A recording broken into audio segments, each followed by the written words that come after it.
Zara had grown accustomed to people looking up at her with fear, but she had never grown accustomed to the loneliness that came with being the tallest orc woman anyone had ever seen. At 7 feet and 3 inches, she towered over every orc in her former clan, and when the elders had finally cast her out for being unnatural and cursed by the gods, she had felt more relief than sorrow. The human frontier land stretched before her now, vast and unfamiliar, and as she trudged through the muddy road toward what the signpost claimed was Millbrook Village, she wondered if humans would be any more accepting than her own kind had been. The village came into view as the afternoon sun began its descent, casting long shadows across thatched roofs and wooden fences. Zara pulled her worn cloak tighter around her shoulders, though it did little to hide her green skin or the way her pointed ears poked through her long black hair. She kept her eyes down, focusing on the ruts in the road, trying to make herself as small as possible despite the obvious impossibility of such a task. "Orc?" someone shouted, and Zara heard the scramble of feet, the slam of shutters closing. A woman grabbed her child and rushed inside a shop. 2 men with farming tools stepped into her path, their faces hard with suspicion. "We don't want trouble," the older one said, raising a pitchfork slightly. His hands trembled, and Zara realized with a dull ache that he was afraid of her.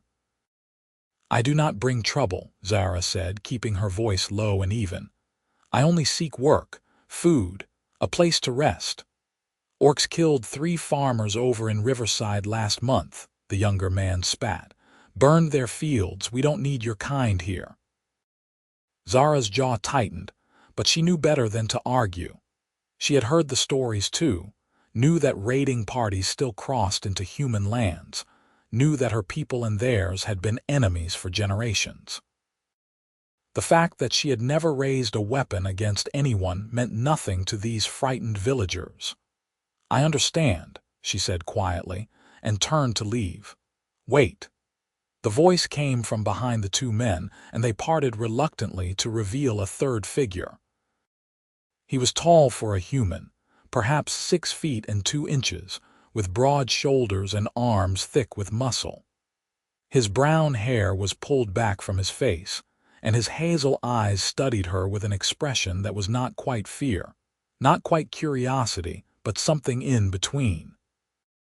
Dirt streaked his simple linen shirt and work trousers, and Zara noticed the calluses on his hands as he approached.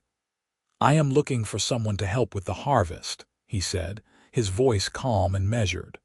"My farm is 2 miles north of here. The work is hard, but I pay fair wages and provide meals and a place in the barn." The older man with the pitchfork turned to him, incredulous. "Finnian Northrop, you cannot be serious." "An orc," Finnian's gaze never left Zara's face.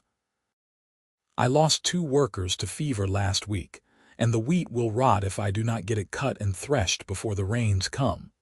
I need strong hands, and I do not care what color they are." Zara felt something unfamiliar stir in her chest. Hope, perhaps, though she had learned not to trust that feeling. "I am strong," she said. "I can work. Then we have an agreement." Finnian extended his hand, and after a moment's hesitation, Zara reached out and clasped it. His hand was warm and rough, completely engulfed by her larger palm, but he did not flinch or pull away. "I am Finnian." "You can call me Finn." "Zara," she replied, and for the first time in weeks, she allowed herself the smallest hint of a smile. The walk to Finn's farm took them past golden fields of wheat that swayed in the evening breeze, their stalks heavy with grain. Finn walked with a confident stride, occasionally pointing out landmarks or neighboring properties. He did not seem bothered by Zara's silence or the way she kept glancing at him from the corner of her eye, trying to understand why he had defended her when he had no reason to do so. "You are wondering why I offered you work," Finn said after a while, as though reading her thoughts. Zara nodded. "Your people fear mine. I have learned to expect rejection. My father fought in the border wars, Finn said, his voice taking on a reflective tone. He saw terrible things, and he did terrible things too, because that is what war does to people. But before he died, he told me that the worst thing about war is how it makes you forget that the enemy bleeds the same as you do, that they love and fear and hope just the same. Your father sounds like a wise man, Zara said softly. He was also stubborn and terrible at telling jokes, Finn replied with a slight smile. But yes, he was wise. He taught me to judge people by their actions, not by the circumstances of their birth. They reached the farm as twilight painted the sky in shades of purple and orange. It was a modest homestead with a sturdy two-story farmhouse, a large barn, and several outbuildings. Chickens scratched in the yard, and Zara could see a vegetable garden behind the house, neat rows of plants showing careful tending. Everything spoke of hard work and attention to detail. The barn has a room in the back where the workers stay, Finn explained, leading her inside. It is not fancy, but it is dry and warm, and there are blankets. I will bring you dinner shortly. The room was small, with a cot, a wooden chair, and a basin for washing. A window looked out over the fields, and Zara stood there for a moment, watching the last light fade from the sky. She had slept in far worse places during her wandering, in caves and under bridges, and once in an abandoned wolf den. This was luxury by comparison. True to his word, Finn returned within the hour with a tray laden with food. Thick vegetable stew, fresh bread, cheese, and even a slice of apple pie. Zara stared at the meal, her throat tightening. "This is too much," she said. "You will need your strength for tomorrow," Finn replied simply. "The harvest waits for no one. Eat, rest, and we will start at dawn." That night, Zara lay on the cot and listened to the unfamiliar sounds of the farm settling down for sleep. The lowing of a cow in the distance, the rustle of wind through the wheat, the creak of wood adjusting to cooler temperatures. She thought about Finnian Northrop, this human man who had offered her dignity when the world had offered only scorn, and she wondered if perhaps the gods had not cursed her after all, but had simply been leading her to this place. Dawn came early, and with it came work unlike anything Zara had experienced before. Finn handed her a scythe and showed her how to cut the wheat in smooth, efficient strokes, how to gather the stalks into bundles for threshing. The work was repetitive and demanding, and the sun beat down mercilessly as the morning wore on, but Zara found a strange satisfaction in it. There was honesty in physical labor, a straightforward exchange of effort for result that required no politics or social maneuvering. Finn worked beside her, his movements practiced and economical. He did not speak much, but occasionally he would offer a correction to her technique, or share a drink from the water jug he kept in the shade of a nearby tree. By midday, Zara's arms ached and her back protested, but she had cut more wheat than she thought possible, and when Finn surveyed the field she saw approval in his expression. "You are a natural," he said, and there was no condescension in his tone, only genuine respect. "We might actually finish before the rains if we keep this pace." They broke for lunch under the tree, and Finn produced sandwiches wrapped in cloth and more apples from his satchel. Zara ate ravenously, suddenly aware of how hungry the work had made her. Finn leaned back against the tree trunk, closing his eyes briefly, and Zara took the opportunity to study him more carefully. His face was weathered from years of outdoor work, with fine lines around his eyes that suggested he smiled often, though she had seen little evidence of that yet. His jaw was strong, covered with a day's worth of stubble, and there was a small scar on his left cheek that she wondered about. "Why do you stare?" Finn asked without opening his eyes, and Zara felt her face grow warm. "I am sorry. I did not mean to be rude. You are curious. That is not rude. He opened his eyes and looked at her directly. You can ask if you wish. Zara hesitated, then said, Why do you farm alone? A man with land like this would normally have a wife, children, hired workers. Something flickered across Finn's face, a shadow of old pain. I was engaged once. 3 years ago. Her name was Margaret, and she was kind and beautiful, and everything I thought I wanted. But when my father left me this farm, her family decided that a struggling farmer was not a good match for their daughter. They married her off to a merchant in the city. I am sorry, Zara said, and meant it. It taught me something important, Finn continued. That the people who matter are the ones who stay when things get difficult, not the ones who leave when things are not perfect. He stood and brushed dirt from his trousers. Come on. We have more work to do before evening. The days fell into a rhythm after that. Rise before dawn, work the fields until the sun grew too hot, rest during the worst of the afternoon heat, then work again until twilight. Finn proved to be a patient teacher, showing Zara not just how to harvest wheat but how to maintain the tools, how to sharpen a scythe blade, how to judge the weather by the color of the sky and the behavior of the animals. In the evenings, they would sit on the porch of the farmhouse, Finn in his rocking chair and Zara on the steps, because there was no chair large enough for her, and they would talk about nothing and everything. Zara learned that Finn had inherited the farm at 23, that he loved reading but rarely had time for it anymore, that he had a weakness for cherry tarts, and once ate an entire one meant for the village harvest festival.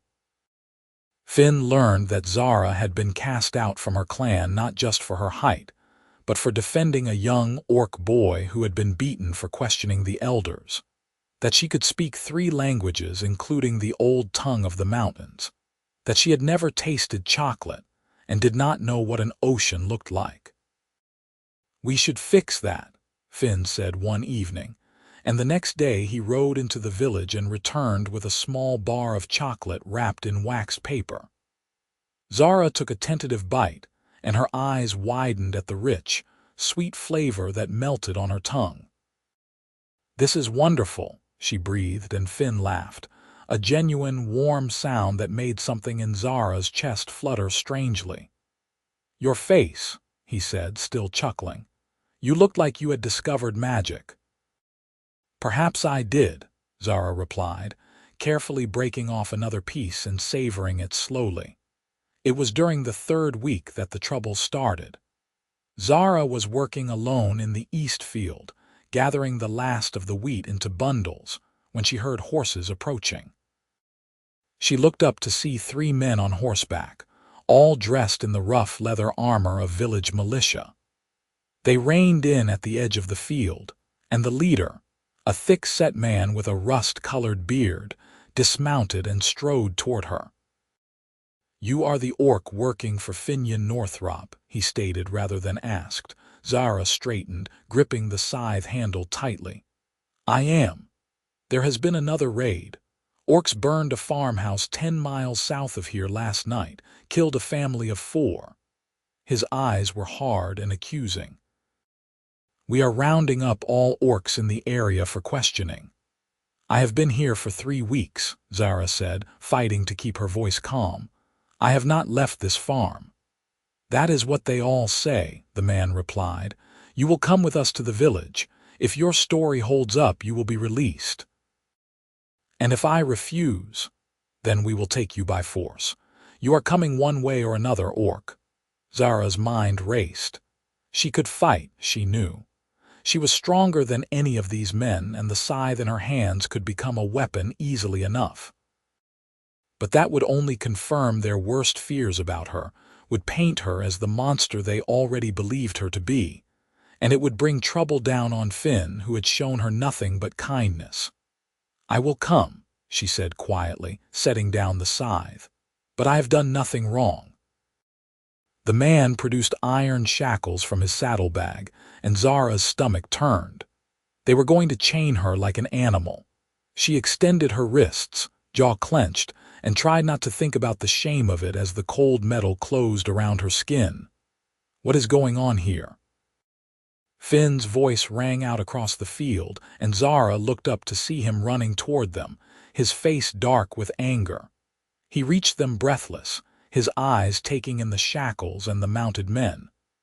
"What are you doing with my worker?" "Official militia business, Northrop," the bearded man said. "There was another raid. We are taking all orcs for questioning. Zara has been here with me for 3 weeks. She has not left the farm, not even once. Can you prove that? Can you swear you have watched her every moment of every night?" Finn opened his mouth, then closed it, frustrated. Of course he could not swear that. No one could. "She is innocent," he said instead. "I know it." "Then she has nothing to fear from questioning," the man replied, gesturing for his companions to move out. "She will be back when we are satisfied she had no part in this." They lifted Zara onto a horse, and she looked back at Finn as they began to ride away. His face was anguished, helpless, and she tried to give him a reassuring nod even though fear clawed at her insides. She had heard stories of orc prisoners who disappeared into human jails, never to be seen again. She had heard of beatings, of torture, of trials where the verdict was decided before any evidence was heard. The village jail was a stone building behind the town hall, with 3 small cells separated by iron bars. They locked Zara in the furthest one, removed her shackles through the bars, and left her alone in the dim space that smelled of mold and old fear.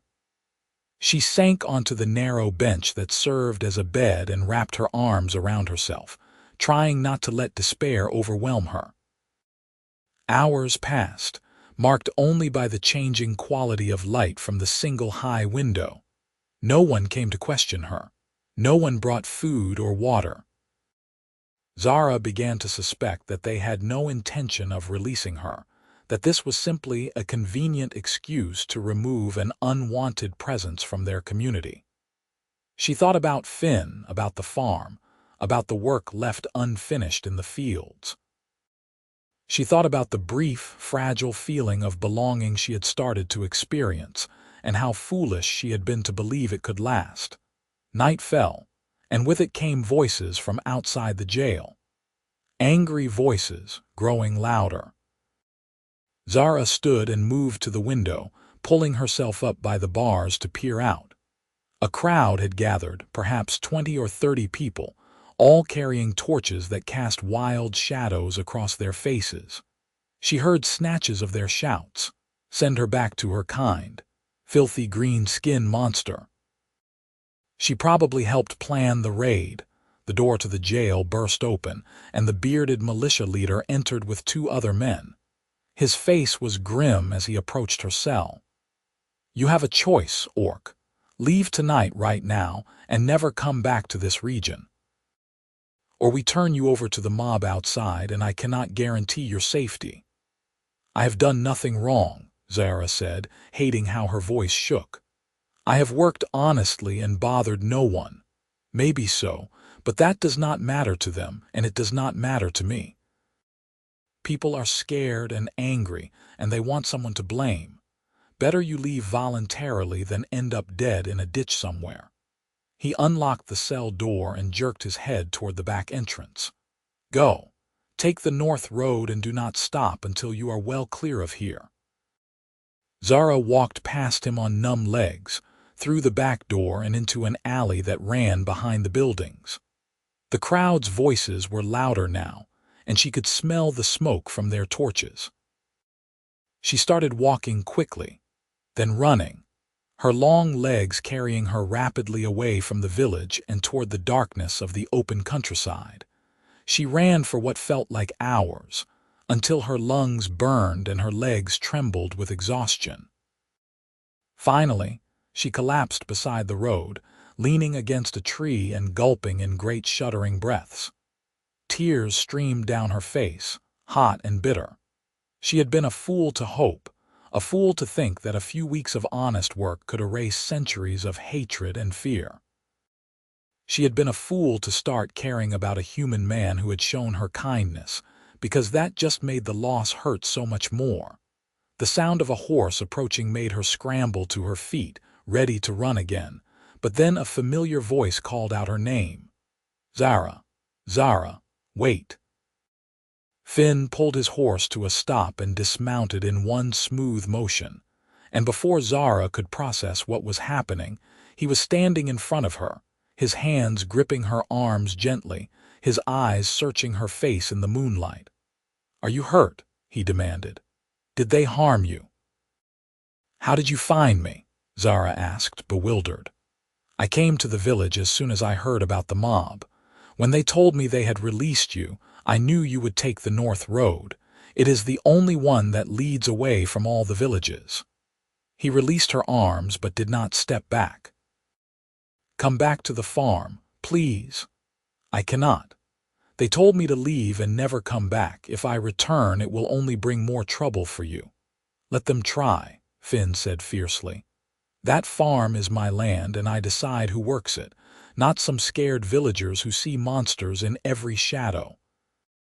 "They will hurt you because of me," Zara said, her voice breaking. "They will burn your crops or refuse to trade with you or worse. I will not let that happen." "Do you think I care about that?" Finn's voice rose, passionate and raw. "Do you think I would choose the good opinion of narrow-minded fools over having you safe and nearby? I have spent 3 weeks working beside you, talking with you, watching you discover chocolate and laugh at my terrible jokes. Do you think I can just let you disappear into the night?" Zara stared at him, her heart pounding so hard she thought it might break free from her chest. "Why?" she whispered. "Why would you risk so much for someone like me?" Finn's hand came up to cup her cheek, his palm rough and warm against her skin. She was taller than him by more than a foot, but somehow that did not seem to matter as he looked up at her with an expression so tender. It made her want to cry all over again. "Because somewhere between teaching you to sharpen a scythe and sharing my last piece of chocolate with you, I fell in love with you," he said simply. "And I know that makes no sense. I know the world will not understand, but I do not care. I love you, Zara. Your strength and your gentleness, your quiet dignity and the way you always put others before yourself. I love the way you tower over everyone but try to make yourself small, and I love how your tusks show when you smile. I love you, and I will not let you go without a fight." The words hung in the air between them, impossible and perfect and terrifying. Zara had never imagined anyone would speak such words to her, had never dared dream that someone might look past her size and her green skin and see her, truly see her, as someone worth loving. "I am an orc," she said weakly, as if he might have somehow forgotten. "I noticed," Finn replied with a ghost of a smile. "It does not change how I feel. Your people will never accept us. We will always face hatred and fear. Then we will face it together." Zara felt something crack open inside her chest, some frozen place she had not realized existed until it began to thaw. She covered Finn's hand with her own, pressing it more firmly against her cheek, and let herself say the words she had been afraid to even think. "I love you too. I think I started loving you the moment you defended me to those villagers, the moment you saw me as a person instead of a monster. But Finn, I am so afraid. Afraid of what they will do to you, afraid of what they will do to us." "Then be afraid with me," he said. "But do not run. Do not leave. Stay and fight for this thing between us, because I think it might be worth fighting for." Zara leaned down, and Finn rose on his toes, and their lips met in a kiss that was awkward and sweet and full of desperate hope. Zara had never been kissed before, had never thought anyone would want to kiss her, and the sensation of Finn's mouth on hers, tender and seeking, made her entire body sing with something she could not name. When they finally broke apart, both breathing hard, Finn rested his forehead against her collarbone and laughed softly. "I have been wanting to do that for weeks," he admitted, "but I was afraid you would think I was insane." "I do think you are insane," Zara said, but she was smiling. "But I think I might be insane too." They rode back to the farm together, Zara sitting behind Finn on the horse, her arms wrapped around his waist and her chin resting on top of his head. The night was quiet except for the sound of hoofbeats and the distant call of an owl. When they reached the farmhouse, Finn helped her down and took her hand, leading her not to the barn but to the house itself. "You are not sleeping in the barn anymore," he said firmly. "There is a guest room upstairs. It is yours for as long as you want it." The room was small but comfortable, with a real bed and curtains on the window and a washstand with a mirror. Zara touched the quilt on the bed, running her fingers over the intricate stitching, and felt tears prick at her eyes again. "My mother made that," Finn said softly from the doorway. "She would have liked you, I think. She always said the measure of a person was not in how they looked or where they came from, but in how they treated others when no one was watching." "I wish I could have met her," Zara said. "I wish you could have too." Finn hesitated, then added, "Sleep well, Zara. Tomorrow we will figure out what to do next." But sleep did not come easily. Zara lay in the darkness, listening to the house settle around her, acutely aware that Finn was in the next room. Her mind spun with questions and worries. What would happen when the villagers discovered she had returned? Would they try to force her out again? Would they turn violent? And what did love even mean in a world that would never let them be together openly? She must have dozed eventually, because she woke to sunlight streaming through the window and the smell of cooking food drifting up from downstairs. She dressed quickly and made her way to the kitchen, where Finn stood at the stove, frying eggs and bacon.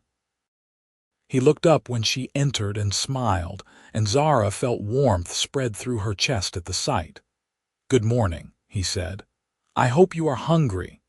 They ate breakfast together at the small kitchen table, and Finn outlined his plan. He would ride into the village and make it clear that Zara was under his protection, that anyone who wanted to harm her would have to go through him first. He would speak to the village council and demand they find the real raiders instead of harassing innocent people. He would use every bit of influence and respect his family name carried to shield her. "I do not want you to make enemies because of me," Zara protested, but Finn shook his head. "I am not doing this just for you. I am doing it because it is right. What they did yesterday was wrong, and someone needs to say so." He left shortly after, and Zara returned to the fields, needing to do something with her hands to quiet her anxious mind. She worked steadily through the morning, cutting and bundling wheat, and tried not to think about what might be happening in the village. When midday came and Finn had not returned, worry began to gnaw at her. When afternoon arrived and there was still no sign of him, she set down her tools and walked back to the farmhouse, unable to concentrate on work any longer. She was drawing water from the well when she heard horses approaching, multiple horses, and her heart sank. But when the riders came into view, she saw that Finn was among them, along with an older man in fine clothes and two younger men who looked like they might be his sons. They dismounted in the yard, and Finn approached Zara with a complicated expression on his face. "Zara, this is Magistrate Edwin Fairweather," he said. "He is the head of the village council, and he wants to speak with you." The magistrate was perhaps 60, with gray hair and a neatly trimmed beard.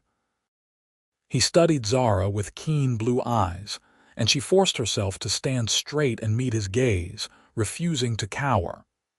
"Miss Zara," he began, his voice formal but not unkind. "Master Northrop has spent the better part of the day defending your character and demanding that we investigate yesterday's raid more thoroughly. He has convinced me that we acted rashly in how we treated you. Thank you, Zara said cautiously, unsure where this was leading. However, the fact remains that there is a great deal of fear in the village right now, fear that is not entirely unreasonable given recent events. I have come to propose a solution that might satisfy both sides. He paused, choosing his words carefully. If you were willing to make a formal statement about the raid, to share what you know of orc raiding patterns and tactics, it might help us prevent future attacks. In exchange, I would grant you official sanctuary and a writ of residency that would protect you from further harassment. Zara felt torn. Part of her wanted to refuse on principle, to tell this man that she owed the humans nothing after how they had treated her. But another part, the practical part that had kept her alive through years of wandering, recognized the offer for what it was. A chance at stability, at legal protection, at a future that did not involve constantly looking over her shoulder. I will do it, she said. But I want it understood that I have never participated in raids, that I was cast out from my clan specifically for opposing their violent ways. Noted, the magistrate said. Come to the town hall tomorrow morning.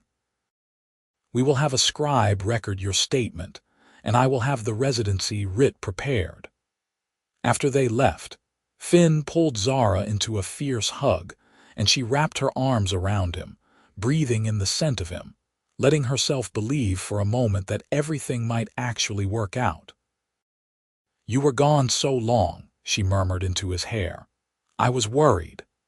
I had to convince a dozen stubborn old men that you were not going to murder them in their sleep, Finn said, his voice muffled against her shoulder. It took some doing, but Magistrate Fairweather is a reasonable man. When I explained that you had been exiled for defending a child against violence, that you had worked harder than any person I have ever known, he agreed to at least listen. They held each other as the sun began to set, painting the sky in brilliant shades of gold and crimson, and Zara let herself hope again. The next morning, Zara rode into the village with Finn at her side. People stared as they passed, some with open hostility, others with curiosity, but no one tried to stop them. The town hall was a large wooden building in the center of the village square, and Magistrate Fairweather met them at the door.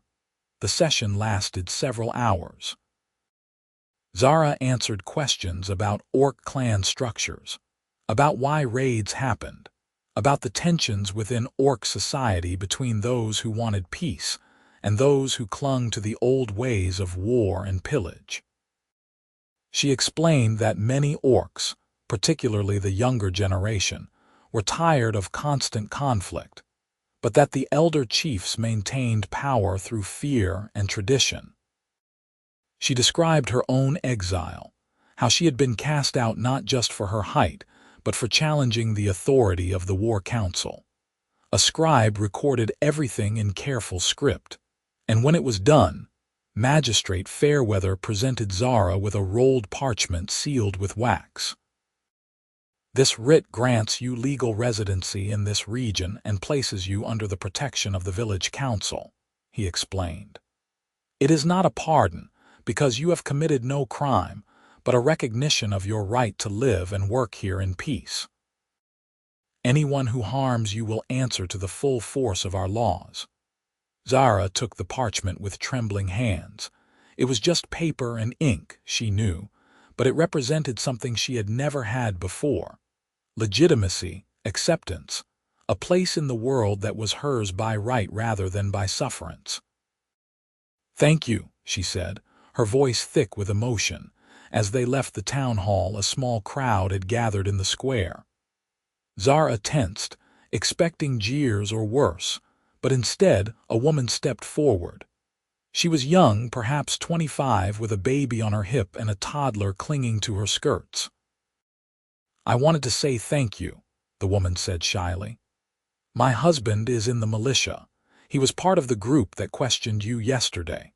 When he came home last night, he told me how you could have fought them, how you were strong enough to hurt them badly, but you chose to go peacefully instead. He said that changed his mind about orcs, about you, so thank you. Other people began to speak up then, not many, but enough to matter. A farmer who said he would hire orc workers if more came looking for honest employment. A shopkeeper who said she would sell supplies to anyone who paid fairly, regardless of skin color. An old veteran who said he was tired of hating, tired of war, and ready to try something different. Not everyone agreed. There were still dark looks, still muttered curses, still people who turned their backs or spat on the ground. But something had shifted. Some small crack had appeared in the wall of fear and prejudice, and through that crack, light was beginning to seep in. Finn took Zara's hand as they walked back to his horse, and this time she did not pull away, even though people were watching. Let them watch, she thought. Let them see that love could exist between orc and human, that kindness could bridge the divide of species and history. The harvest continued over the next 2 weeks, and slowly, tentatively, other people began to appear at Finn's farm. A young man looking for work, saying he had heard Finn paid fair wages and asking if there was room for one more. An older woman selling preserves and baked goods, treating Zara with cautious politeness. A neighboring farmer asking advice on a sick cow, directing his questions to both Finn and Zara as though they were partners in the enterprise. Zara found herself adapting to this new life with surprising ease. She learned the rhythms of the farm, the endless cycle of planting and tending and harvesting. She learned which chickens were the best layers and which ones were just ornery. She learned how to bake bread and how to repair a fence and how to predict rain by the ache in her joints. And through it all, Finn was there, steady and patient and kind, making her laugh with his stories and warming her heart with his small gestures of affection. They grew closer as the days passed, stealing moments together when the work was done. Sitting on the porch in the evening, Finn's head resting against her shoulder as they watched the stars emerge. Walking through the orchard behind the house, Finn's hand in hers, talking about dreams and plans for the future. Cooking meals together in the kitchen, moving around each other with an ease that felt like they had been doing this for years instead of weeks. But there were also moments of tension, reminders that the world was not yet ready to fully accept what they had found. A group of young men rode by the farm one night, shouting slurs and throwing stones at the house. Finn reported it to the militia, and they were caught and fined, but the incident left Zara shaken. A merchant in the village refused to sell Finn's supplies when he learned they were for that orc woman. Finn took his business elsewhere, but the rejection stung nonetheless. Through it all, they held onto each other and the fragile, fierce thing growing between them. And as autumn began to paint the trees in shades of red and gold, Finn asked Zara to take a walk with him to the top of the hill that overlooked the farm. They climbed in comfortable silence, and at the summit, Finn turned to face her, his expression serious and full of something that made Zara's breath catch in her throat. "I have been thinking," he began, then laughed nervously. "Actually, I have been thinking about little else for weeks now. Zara, I know the world is not kind to people like us, people who love across the boundaries that society has drawn. I know there will always be those who hate us for daring to be happy together. But I also know that I cannot imagine my life without you in it anymore." He reached into his pocket and pulled out a small wooden box. When he opened it, Zara saw a ring inside, a simple band of silver with a single small stone the color of green leaves. "This was my mother's," Finn said, his voice unsteady. "She would have wanted you to have it, I think. Zara, will you marry me? Will you be my wife, my partner, my family? Will you stand with me and build a life together, no matter what comes? Zara could not speak. Her throat had closed with emotion, and tears streamed freely down her face. She had never dared imagine this moment, had never thought that someone would offer her not just acceptance but love, not just tolerance but commitment, not just a place to stay but a home to build together. "Yes," she finally managed to whisper, and then louder, "Yes, Finn. Yes, I will marry you." Finn slipped the ring onto her finger, and it was too small for most of her fingers but fit perfectly on her smallest one, and somehow that seemed exactly right. Then he pulled her down into a kiss that was deep and searching and full of promise, and Zara felt as though her heart might burst from the sheer, overwhelming joy of it. Planning a wedding proved more complicated than either of them had anticipated. The village priest refused outright, saying he would not perform a ceremony that was against nature and the will of the gods. Several other clergy in neighboring villages said the same. But Magistrate Fairweather, when they came to him in frustration, had a solution. "I have the authority to perform civil unions," he explained. "It will be legally binding, even if it does not have religious sanction. And if you wish, I know a traveling priestess who follows the old ways, the nature gods who care nothing for the color of one's skin. She might be willing to offer a blessing." The priestess arrived a week later, a woman of indeterminate age with silver-streaked hair and eyes like winter frost. She examined Zara and Finn with an unsettling intensity, then nodded slowly. "The earth recognizes the truth of your bond," she said in a voice that seemed to carry the whisper of wind through leaves. "The old gods smile on love that is freely given and faithfully kept. I will bless your union, if that is what you wish." They held the ceremony on the farm at the end of October, when the harvest was complete and the first frost had touched the ground. It was a small gathering, just a dozen people who had become friends or allies. Magistrate Fairweather officiating, the priestess standing nearby with her staff and her strange, knowing smile. The young mother with her children, the farmer who had spoken up in the village square, a few workers who had come to help with the harvest and stayed because they found the atmosphere of acceptance and hard work appealing. Zara wore a dress that Finn had commissioned from a seamstress, who had taken her measurements with professional detachment and created something both beautiful and practical, in deep green fabric that complemented her skin. Finn wore his best suit, dark wool that made his eyes seem even brighter, and when he looked at Zara, his expression held such open adoration that she had to blink back tears. They spoke their vows under the sprawling oak tree near the house, promising to love and cherish, to support and defend, to build a life together come what may. Magistrate Fairweather declared them legally bound, and the priestess called down blessings from the earth and sky, and then Finn kissed his wife as the small crowd cheered. The celebration that followed was simple but joyful. There was food and music, a fiddler from the village playing reels and ballads, children running through the yard laughing and shrieking. Zara danced with Finn, who had to reach up to put his hands on her waist while she rested hers on his shoulders, and it was awkward and perfect, and she had never been happier. As the sun set, and the guests began to depart, each one stopped to offer congratulations or well wishes. The young mother hugged Zara carefully, mindful of the strength difference between them. The farmer clapped Finn on the shoulder and told him he was a lucky man. Even the workers who had known them only a few weeks seemed genuinely happy for them.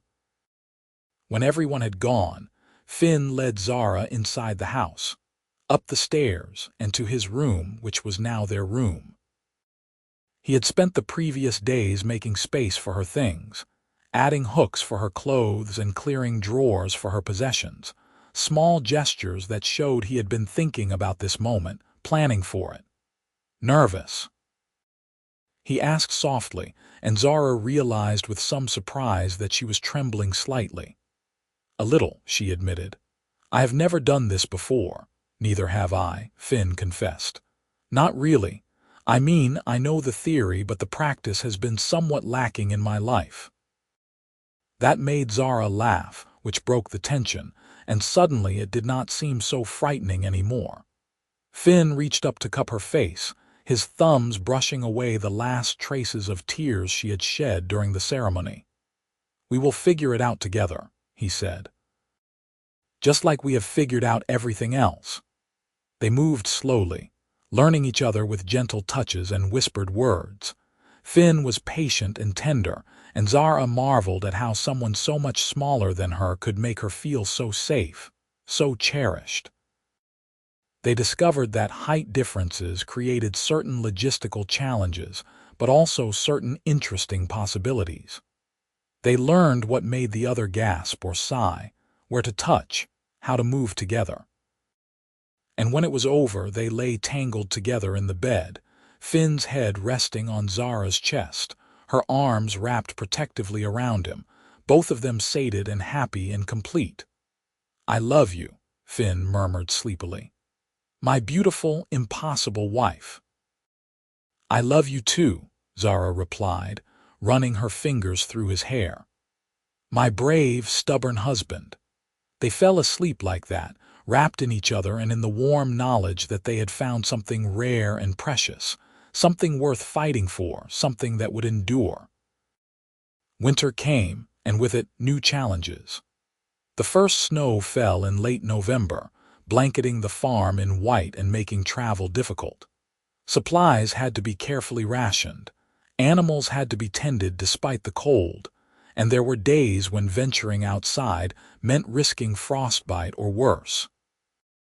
But the house was warm, the larder was full from the successful harvest, and Zara and Finn settled into the rhythms of winter life with surprising contentment. Zara learned to knit, sitting by the fire in the evenings and slowly, painstakingly creating scarves and mittens and socks. Finn read aloud from his collection of books, stories of adventure and romance and far-off lands, his voice a soothing rumble that made Zara drowsy with happiness. They cooked together, experimented with recipes, laughed when things went wrong and celebrated when they turned out right.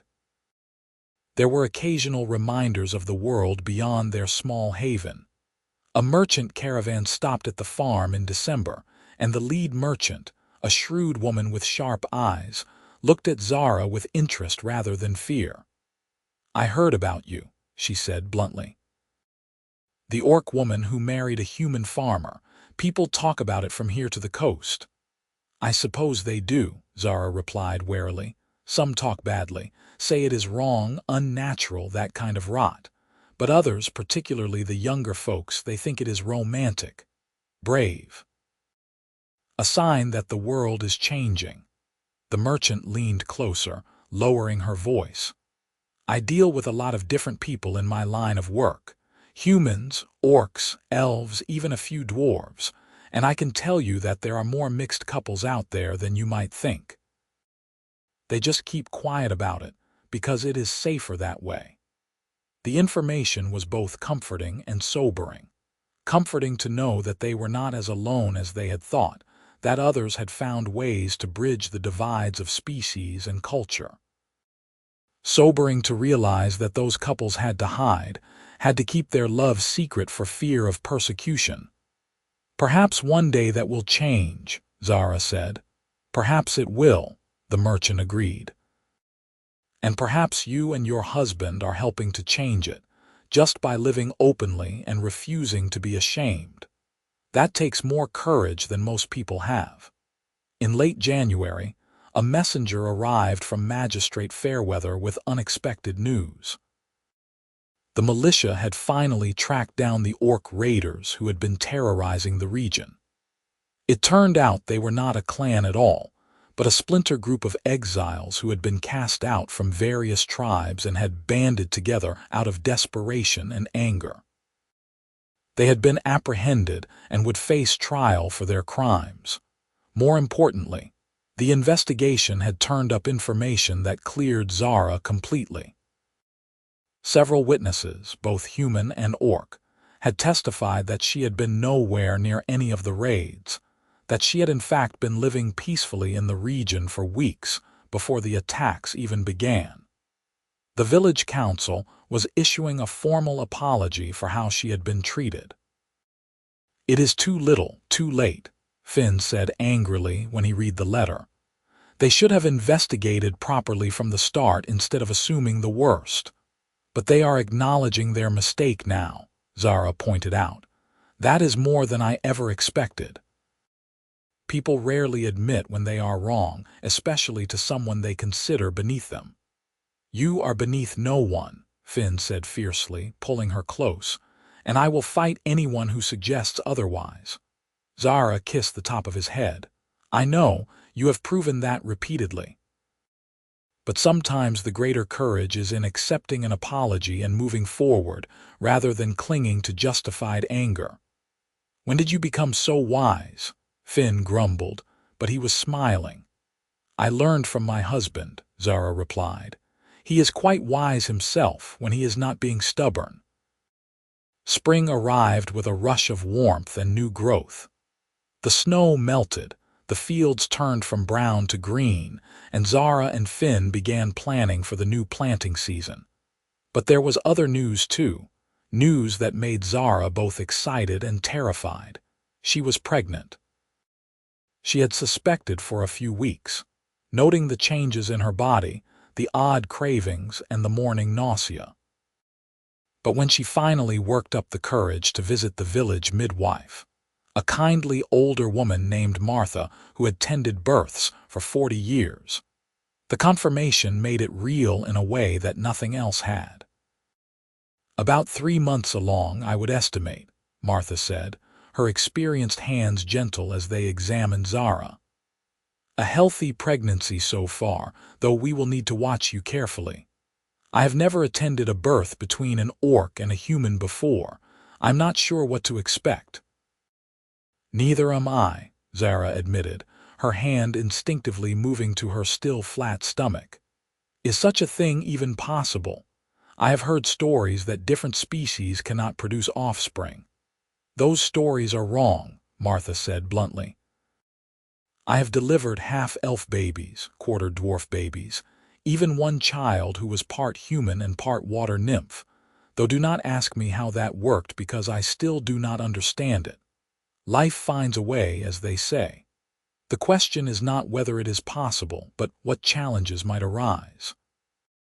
Zara told Finn that evening as they sat together on the porch, watching the sunset paint the sky in brilliant colors. His reaction was everything she could have hoped for. He whooped with joy, lifted her off her feet despite the height difference, spun her around clumsily until they were both dizzy and laughing. Then he set her down carefully, his hands moving immediately to her belly, his face full of wonder. "A baby," he breathed. "We are going to have a baby. A little person who is part you and part me." "Are you not afraid?" Zara asked. Martha said there could be complications. "We do not know what the child will be like, whether they will look more orc or more human." "Of course I am afraid," Finn said honestly. "I am terrified. But I am also happier than I have ever been. We will face whatever comes, just like we have faced everything else, together." The pregnancy progressed, and as Zara's belly grew, so did the acceptance they found in the community. People who had been wary or hostile softened when they saw Finn's obvious excitement, when they watched him fuss over Zara and make sure she was comfortable and safe.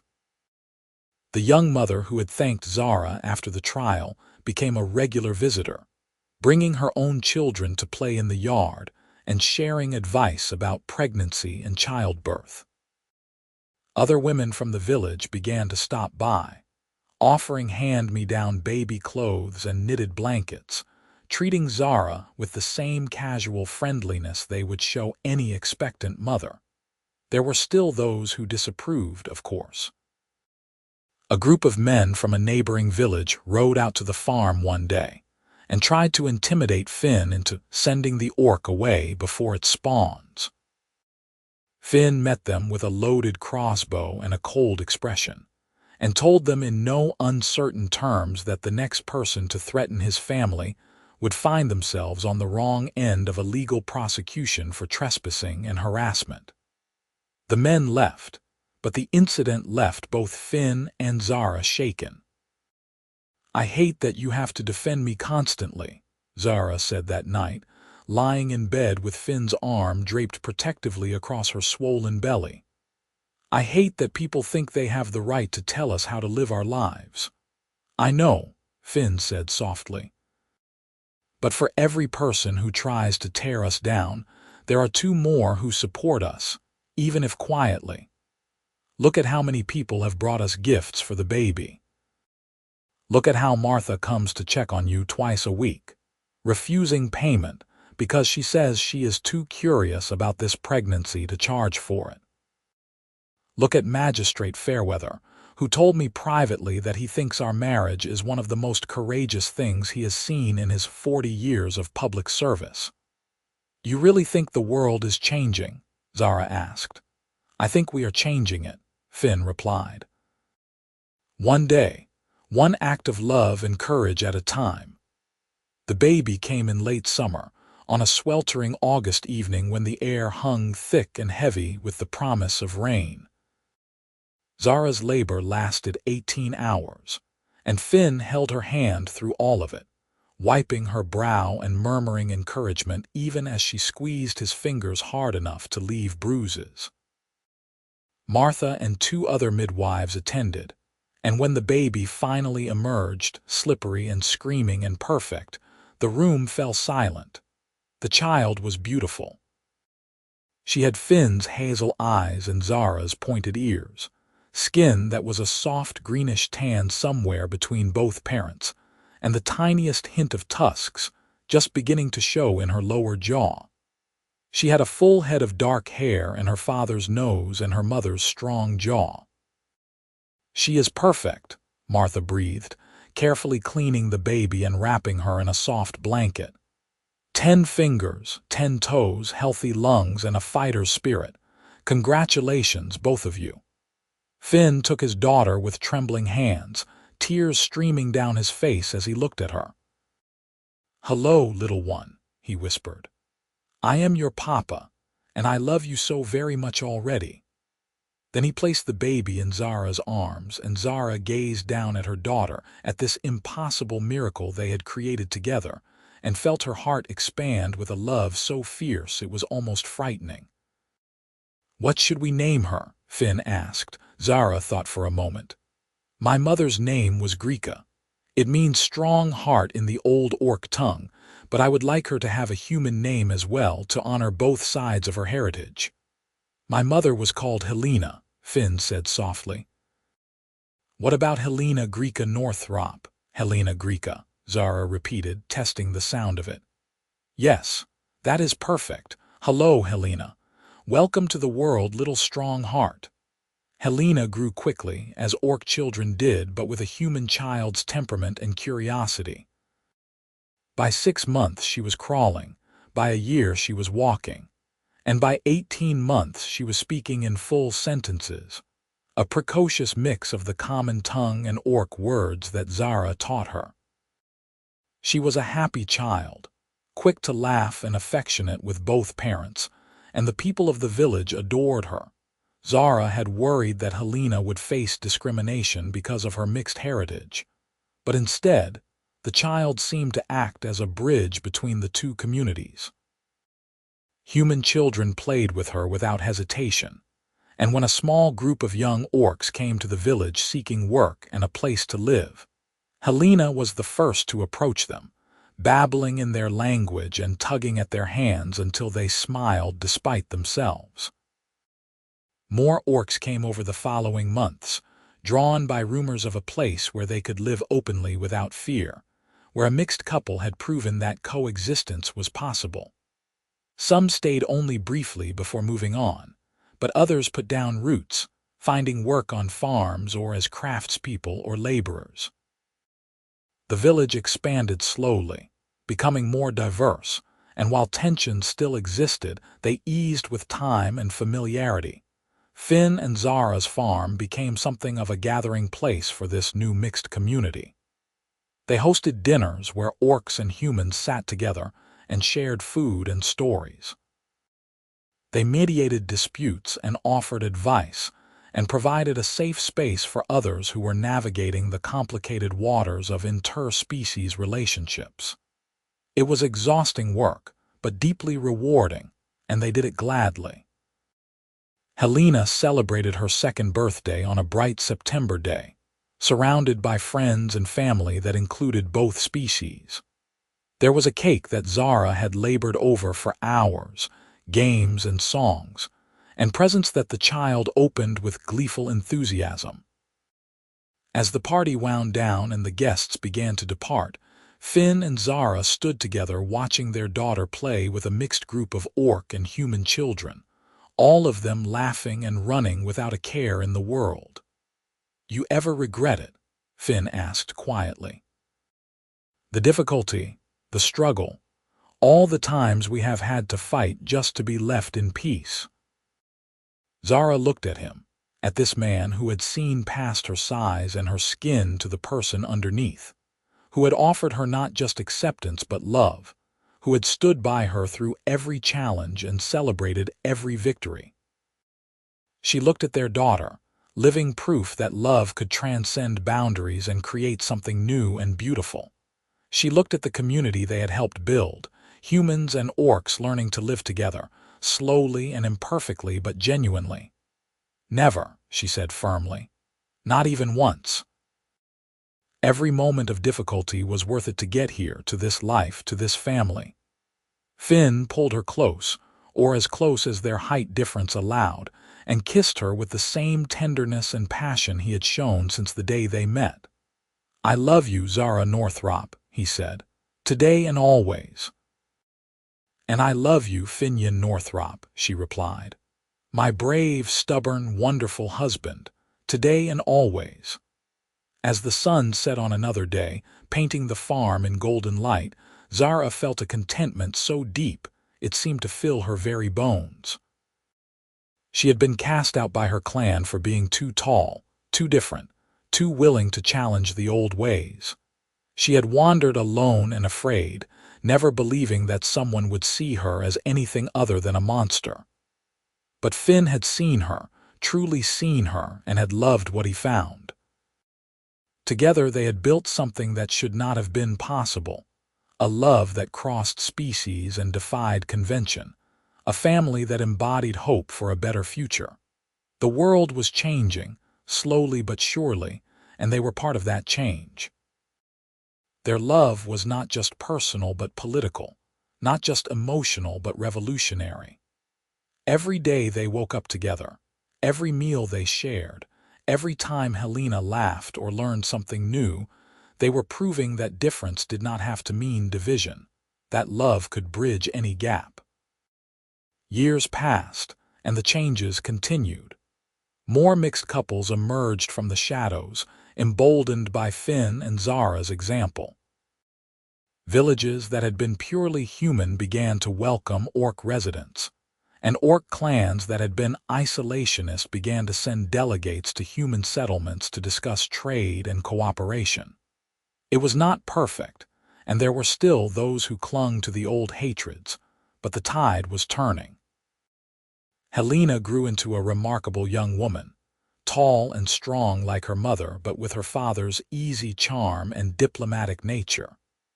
She became an advocate for her community, traveling between human and orc settlements, helping to negotiate agreements and resolve conflicts.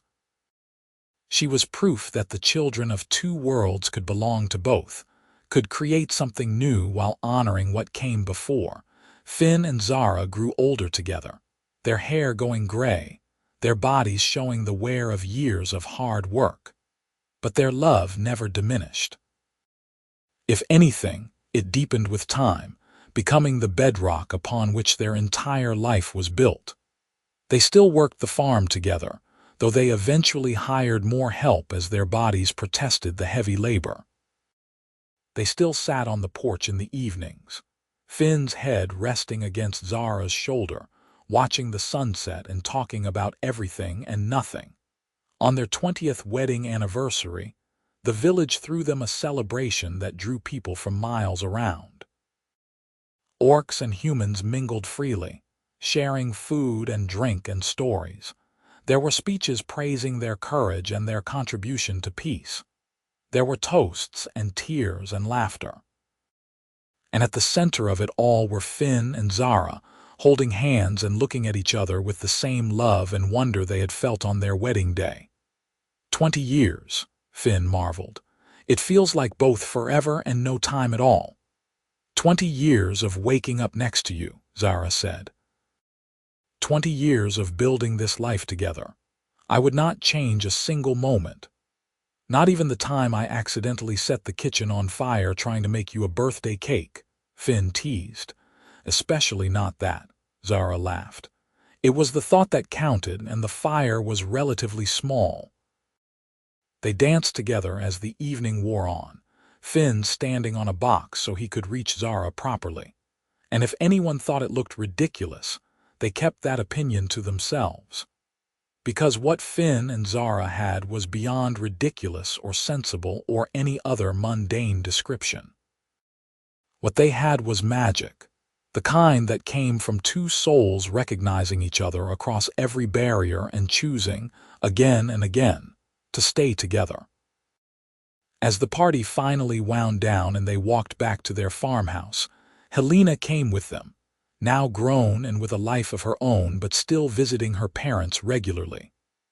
She hugged them both tightly, careful of her mother's greater strength and her father's smaller frame. "I am so proud to be your daughter," she said softly. "You showed me what love should look like. You taught me to be brave and kind and to never let the world tell me who I am allowed to love." "You have always made us proud," Zara replied, stroking her daughter's hair. "From the moment you came into this world, you have been our greatest joy." They stood together under the stars, three people bound by blood and love, by choice and commitment. A family that should not have existed, according to the laws of tradition and prejudice. A family that proved those laws wrong simply by being. Later that night, as Finn and Zara lay in bed, Finn traced lazy patterns on Zara's arm and said, "Do you remember what you said to me the night I proposed? That you were afraid of what they would do to us?" "I remember," Zara said. "Are you still afraid?" Zara thought about it. She thought about the life they had built, the family they had created, the community they had helped foster. She thought about the threats they had faced and overcome, the prejudice they had weathered, the love that had sustained them through it all. "No," she said finally, "I am not afraid anymore, because I know that whatever comes we will face it together, and that is stronger than any fear." Finn kissed her shoulder. "Together," he agreed, "always together." They fell asleep wrapped in each other's arms, two people from different worlds who had found their home in each other. The farm was quiet around them, peaceful in the summer night. And if the wind carried their dreams to the stars, if the earth held their love safe in its ancient memory, if the gods both old and new smiled upon their union, well, that was as it should be. Because some loves are powerful enough to change the world. Some loves are brave enough to face any challenge. Some loves are true enough to last forever. And the love between Finnian Northrop and Zara Northrop, between a human man and an orc woman who dared to build a life together, was all of those things and more. It was a love that began with kindness and grew through adversity. It was a love that created new possibilities and inspired others to be brave. It was a love that proved difference could be beautiful, that height did not matter when hearts were aligned, that the world could be better if people were willing to see past fear to the person underneath. They lived long and happy lives together, Finn and Zara. They saw their daughter marry a kind young man who did not care that she was half orc, who loved her for her brilliant mind and generous heart. They saw grandchildren come into the world, a beautiful mix of human and orc and everything in between. They saw the village grow into a town, saw orc and human families living side by side, saw the old hatreds slowly die away as new generations grew up knowing only cooperation and friendship. And when they were very old, when their bodies had grown frail and their steps had slowed, they still held hands every evening on their porch. They still watched the sunset together. They still looked at each other with love that had not diminished with time, but had only grown richer and deeper. On a gentle spring evening, when the apple trees were in bloom and the air was sweet with their fragrance, Finn took Zara's hand and said, "Thank you for choosing me, for saying yes that day on the hill, for building this beautiful life with me." "Thank you for seeing me," Zara replied, her voice soft with emotion. "For looking at a lonely orc woman and seeing someone worth loving, for being brave enough to stand against the world for us." They sat together as the stars came out, as they had sat together for so many years, and they were content. They had fought the good fight. They had loved well and truly. They had left the world better than they found it, and that, in the end, was all anyone could hope for. A life well lived, a love well tended, a legacy of hope and courage for those who came after. Finn and Zara had all of that and more. They had each other, and that had always been enough. The orc woman who had towered over everyone had found the one person who never made her feel too tall. The human man who had been told he could never understand orcs had found the one orc who understood him perfectly. Together they had proven that love knows no boundaries, that kindness can change the world, that sometimes the most unlikely pairings create the most beautiful outcomes. Their story became legend over time, told and retold in villages and clans across the region. The tale of the farmer who hired an orc and fell in love, the story of the exiled orc who found her home in the last place she expected. Parents told it to their children as a lesson in compassion. Young couples took courage from it when facing their own opposition.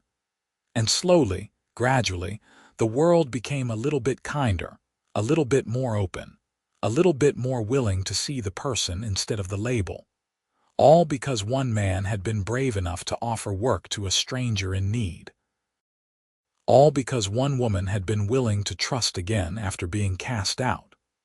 All because two people had looked at each other and decided that love mattered more than fear. Their farm stands still, generations later, tended now by descendants who carry both human and orc blood in their veins, who work the same fields and live in the same house, and honor the memory of the couple who started it all. There is a stone marker in the garden, placed there by Helena shortly after her parents passed peacefully in their sleep, on the same night still holding hands. The marker reads simply, "Finnian and Zara Northrop, they loved greatly and lived well. May we all have such courage." And every spring, when the apple trees bloom, people come from miles around to see the farm and pay their respects. They bring flowers to place by the marker. They bring their children to hear the story. They bring their own partners, whether human or orc or any other species, and they hold hands and feel hope, because if Finn and Zara could make it work, perhaps they can too. Love, in the end, is the greatest act of defiance and the deepest form of faith. It requires us to be vulnerable and brave, to believe in something we cannot prove, to fight for something the world might not understand. Finn and Zara understood that. They lived it every day of their lives together. And in doing so, they became more than just two people who loved each other. They became a symbol, a beacon, a promise that a better world is possible if we are willing to work for it. The sun sets over the farm, painting the fields in gold and amber light, and if you stand very still and listen carefully, you might almost hear laughter carried on the wind. The laughter of two people who found each other against all odds, who built a life together against all opposition, who loved each other against all reason and convention and fear. And perhaps, in that laughter, there is a message for all of us. That love is worth fighting for. That difference is not something to fear but something to celebrate. That the height of a person, the color of their skin, the shape of their ears, matters far less than the content of their character and the size of their heart.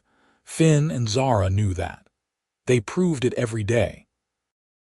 And their legacy lives on, not just in their descendants, but in every person who hears their story and decides to be a little braver, a little kinder, a little more open to love in all its forms. That is the real magic of their story. Not that an orc and a human fell in love, though that was remarkable enough, but that their love changed the world around them, one heart at a time, one mind at a time, one act of courage at a time. And in the end, is that not what love is meant to do? To change us, to challenge us, to make us better than we were before. To show us that the boundaries we build are not as solid as we think, that the divisions we maintain are not as necessary as we believe, that the love we think impossible might just be waiting for us, if we are brave enough to reach for it. Finnian Northrop reached. Zara reached back. And together, they built something beautiful and lasting and true. A love story for the ages, a testament to courage, a promise that no matter how tall you are, no matter what color your skin, no matter what the world tells you is impossible, love will find a way if you let it. That is their gift to us. That is their legacy. And that is why, even now, even after so many years, people still come to the farm and place flowers by the marker and tell the story to their children, because some stories deserve to be remembered. Some loves deserve to be celebrated. And some people, like Finn and Zara, deserve to be honored for the courage they showed, and the path they blazed and the world they helped create. A world where an orc woman could be 7 feet tall, and find a man who loved her not despite her height, but including it. A world where a human farmer could look past centuries of prejudice and see a person worth knowing. A world where their daughter could grow up proud of both halves of her heritage. A world where love mattered more than fear. That is the world Finn and Zara gave us, and it is a precious gift indeed.